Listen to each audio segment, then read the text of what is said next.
Tere, olen Piret Uibotalu. Olen kunstnik ja õpetaja. Mulle meeldivad materjalid, eriti looduslikud materjalid ja taaskasutatavad materjalid. Ja ka loomingu teemad on mul elust enesest ning sageli inspireeritud just materjalist, mida parajasti kasutan. Loodusest, sõnast või teemadest, mis on kehastunud minus ja minu ümber. Elades maal näen selgelt, et kõige alus, nii elu kui kunsti alus, kui loomingu alus on loodus.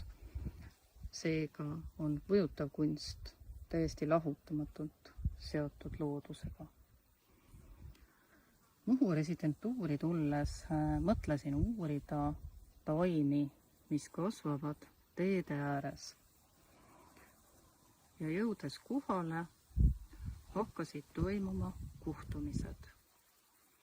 Esimene kuhtumine oligi selle taimega, mida te praegu videos näete, ehk raudrohi. Ja teda ma vaatlesin, uurisin põhjalikult ja jäädvustasin kahel erineval viisil, graafilisel lehel ja vormiloomes, kasutades metalli ja puitu. Teine kohtumine,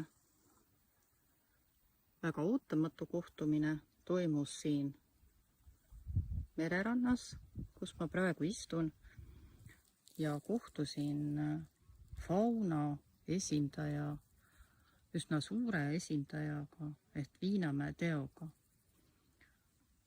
Ja temaga ma käisin siin kohtumas mitmed päevad, vaatlesin teda ja jäädvustasin ka teda läbi vormi, kasutades metalli ja puitu. Et abiks oli mul Kristjan Sisa, kes näitas, kuidas töötada plekist materjaliga.